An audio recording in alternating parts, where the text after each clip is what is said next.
Hey y'all, welcome to the camp, babies. Real quick, I just want to talk to y'all real quick. This is not gonna take long. But I just want to let y'all know it is about to get real bad out here. It is. I had my son order some DoorDash, some food for us. And I was wondering what was taking so long. I'm like, check on it. What's going on with the order? Hold on, y'all. It's a little chilly in here. I'm going to cut my little space heater on. And I'm going to close this window. I'm sorry, y'all. But we regular folk over here, okay? Regular folk. But anyway, I told him to check on the order. What was taking so long? So he like, well, mama, they said it was picked up 2 hours ago. And I'm like, what the fuck, 2 hours ago? So I'm like, call up there because something not right. And he was saying something like, well, mama, they saying that another driver gonna get it. So I'm like, well, 2 hours ago, that shit probably cold, ain't no good. I'm like, call up there and find out what's going on. So my son, he's saying something, so I grabbed the phone. So I'm like, well, what's going on? Because y'all talking about another driver coming. I don't want no food that's cold and been sitting for 2 hours, whatever. He like, ma'am, I don't know what's going on. He was like, hey, the DoorDash people called up here and told me to just remake the whole order and that they was sending another driver. And he was like, to be honest, ma'am, I really can't tell you what's going on. I just know it was picked up 2 hours ago, and they just called and told me to remake that whole order again. So that's what I'm doing, and it'll be there soon. I said, okay. So I discovered, okay, y'all already know, somebody picked that order up, and they ain't come this way. They ain't had no intentions on coming this way delivering shit. People are hungry. People are hungry. And they know that it's not going to come out the person's pocket. Because they either would have put the money back on the card or send my food again. Remake the order. So they know that it's not coming out the customer's expense. Might be a little inconvenience or whatever. But it's not coming out the customer's expense. This is the shit that's about to be going on. These DoorDash people are about to be picking up food just to eat. Just to take back to their families. When I tell y'all they didn't cut the government, close the government, whatever's going on, these people in Detroit, now I ain't heard of no other state or city yet, but I heard the Detroiters, that this was, it could be a rumor, but I heard the Detroiters said that if they, and it sounds like some Detroiters, they said if they food stamps was not on that card, that they was going in them grocery stores and they was going to fill them baskets up and they was going to walk the fuck out. Now, I would just like to say, please notify me. Please notify me so I can get my ass up there with y'all. And I don't even get no stamps. I don't give a fuck. I'm going to load my basket up and walk the fuck right on out too. If anybody going to jail ain't doing shit, I'm up. Please notify me, Detroit residenters, whatever we call y'all, Detroiters, Michiganders. Please notify me the day y'all decide to go up into these grocery stores and fill y'all baskets up and walk out. Okay? It's more of us than it is of them. And I don't even get no stamps, but I am with y'all. Fuck it. Okay? Now, I also want to tell y'all, it's getting bad. This is the shit that's about to go on. So expect for y'all orders to be late, or y'all don't get them, or y'all being inconvenienced. Y'all got to call, get your money back, all that shit, because these people are hungry. They desperate. It's just getting ready to get bad out here. Okay? I just did in the other video where something came up with somebody was going to think about robbing somebody, and this could be somebody that somebody is close to. Okay? Again, it's always somebody in your inner circle who know your moves, who know your schedule. you know what I'm saying, know your loved ones and shit, it would be very hard for a stranger to plan, because this is somebody planning to rob somebody. But it would be very hard for a stranger to plan to rob you. They don't know shit. Okay? So keep that in mind. I also wanted to tell y'all, it is a lot of people out here that is like saying God, God, God, you know, talking about God, God this, God that, and they saying F Jesus. Oh, I believe in God, but I don't believe in Jesus. I believe in God, and I believe in this other false deity or false God or whatever they believe in. I don't know. But I'm telling y'all this for a reason, because it is about to get bad out here. And it is about to be a lot of people who is going to be screaming out for the Heavenly Father. And I am here to tell you that He told me to let y'all know that He will not be coming into y'all lives and into y'all homes without His Son.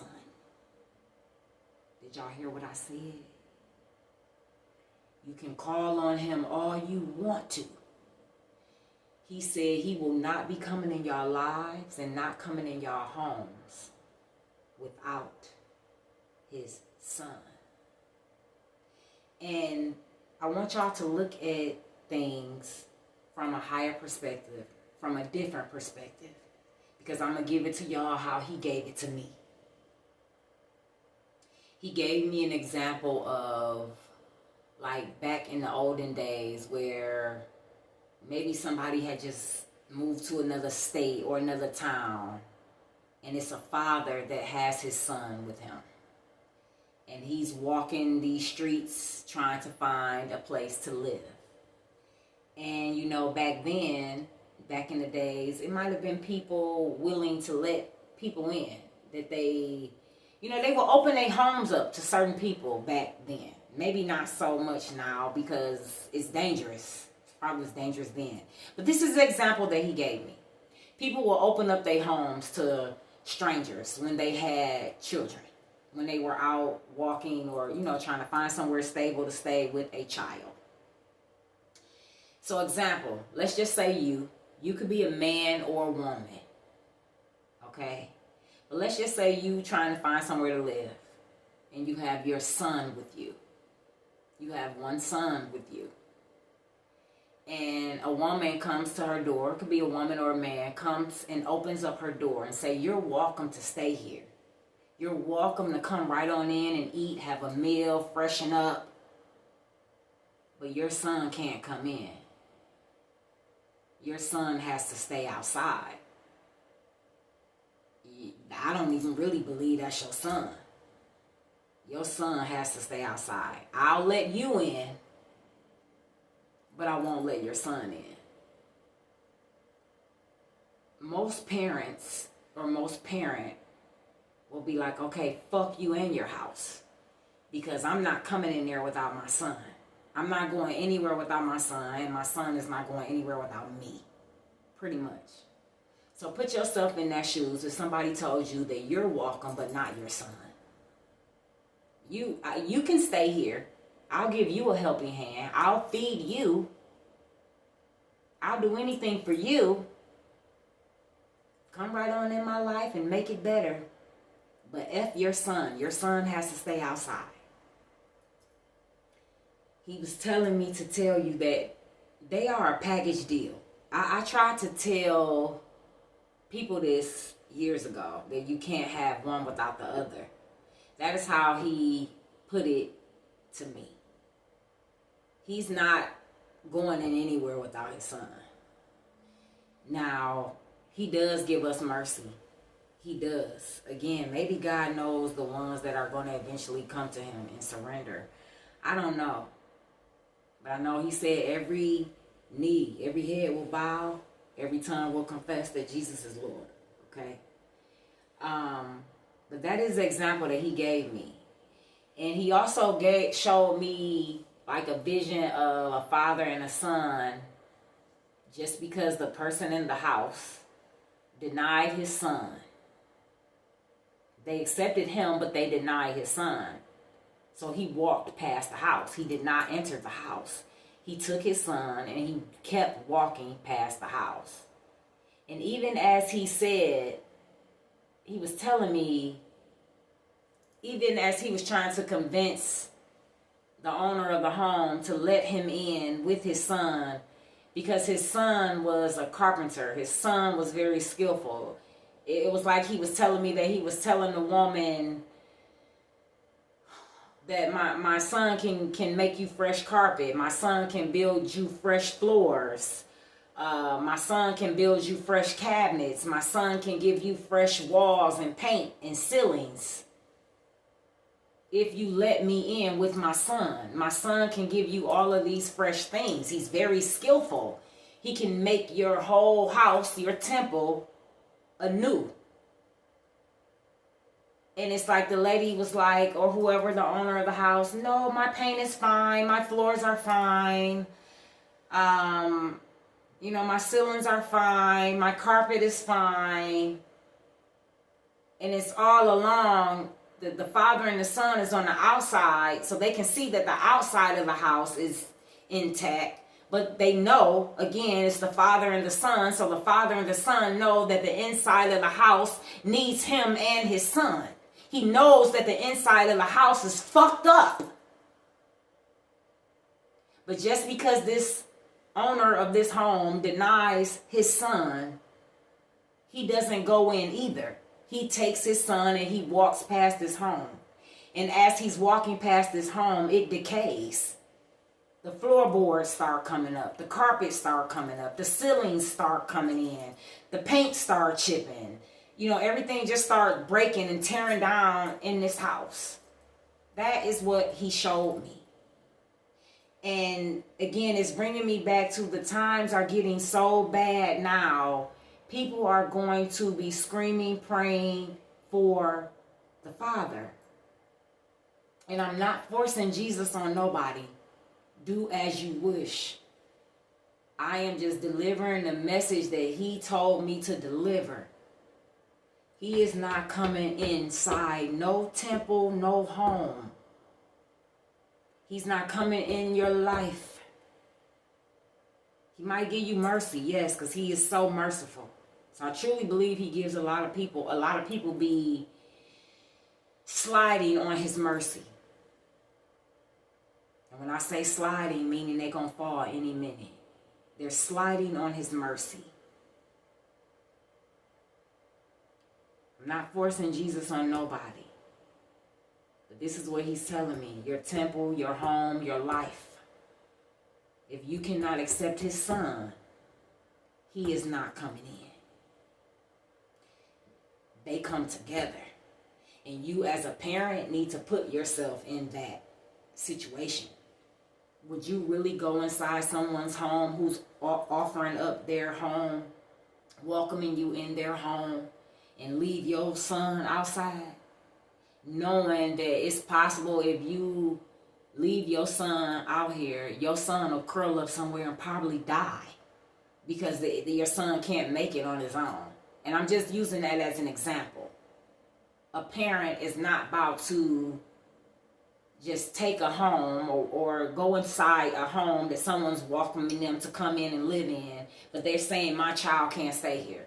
Well, if my child can't come in and stay here with me, then I can't either.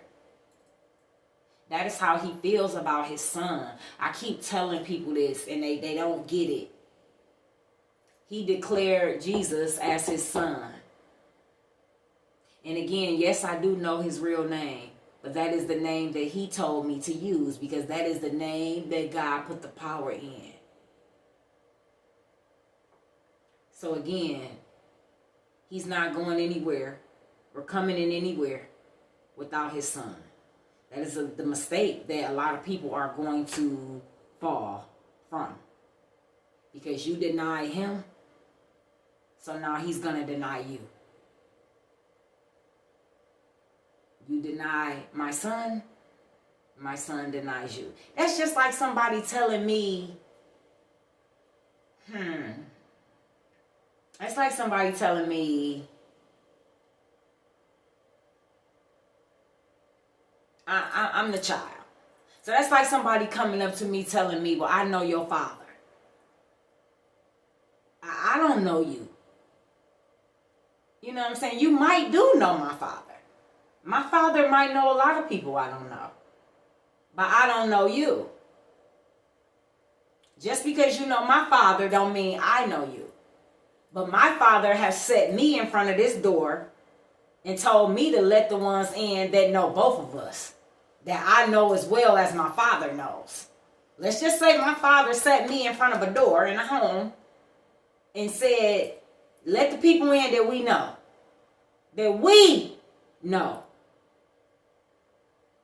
But there's some people coming up to the door that I don't know. That I ain't never seen, I don't know. I'm not letting their ass in. You could tell me all day you know my father.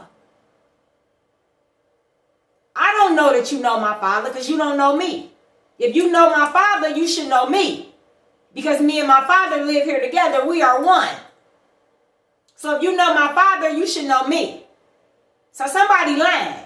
If you claiming you know my father and you don't know me, somebody lying. You ain't getting in here. You ain't getting in. That's just another example. And I'm telling y'all this because times are about to get really bad. To where people are going to have nothing and no one else to call on but the Lord. No one goes to the Father but through the Lord. But through Him. I don't know what people think they be praying to or what they be. I don't understand. These people be praising and worshiping and honoring this Egyptian stuff and all this other shit. And they see these people go down all the time. They see bad things happen to these people. They see demonic things come for these people. Seriously. And yet they still rep it. They still indulge in it. They still fuck around in it.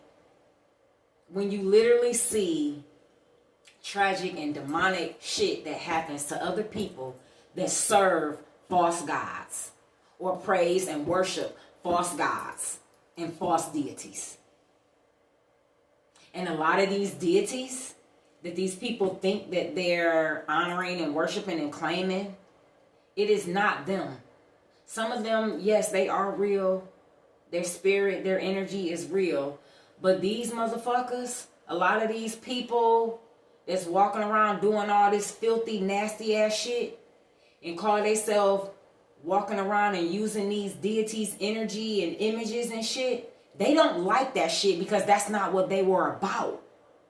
That's not some of the shit that they did, and that's not some of the shit that they were about. So how dare you take their image and their energy and wear it and use it and indulge in the nasty, filthy, demonic, despicable, treacherous shit that these motherfuckers been dibbling and dabbling in. So this is why a lot of shit is turning on them. Because it was never the real deities in the first motherfucking place. Because some of them real deities, they are not about that shit. The shit that these people are into. That they're using their image and energy for. They're not about that shit and they're not in agreement with it. This is why a lot of shit is turning on these people. But which is bringing me back to, again, you literally see. It even fucks me up too that how the people still turned on Jesus when they seen all the shit that he was doing.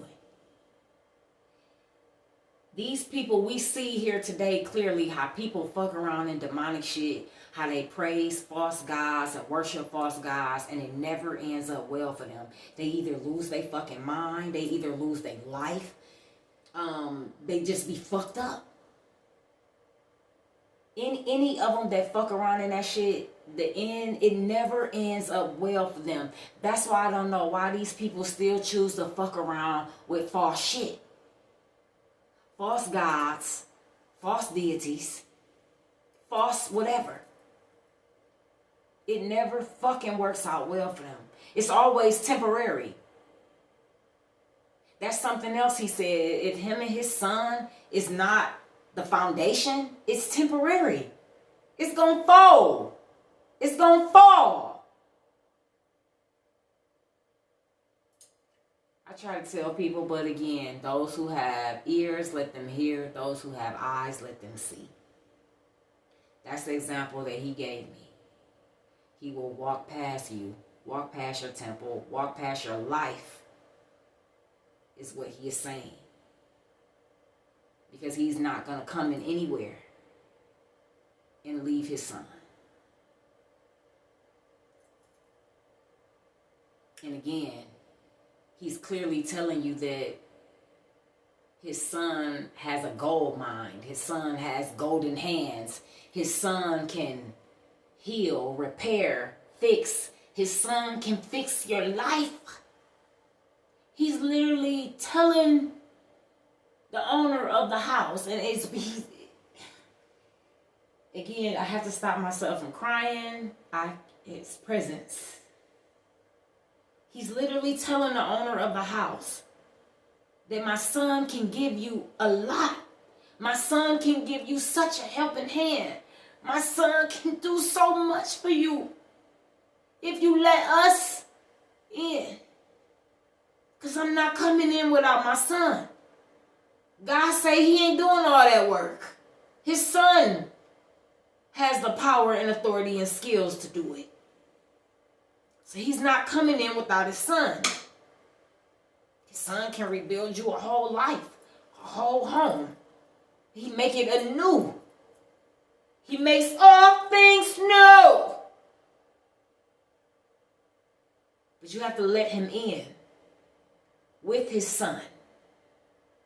He's not coming in without his son. Be mindful of these things. And I'm not forcing Jesus on nobody. Again, this is why he gave me the image of him and his son outside the house. They have to be welcome in. You can't just welcome God in and think he gonna leave Jesus sitting outside. It's his son. Would you? Would you leave your son outside anywhere if somebody told you you could come in but your son can't? Fuck no, you wouldn't.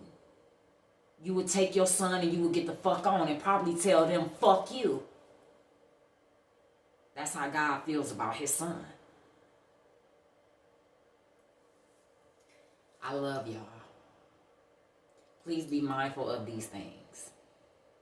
I did a video that God was getting ready to release a miracle over to the enemy. I encourage y'all to please go watch that.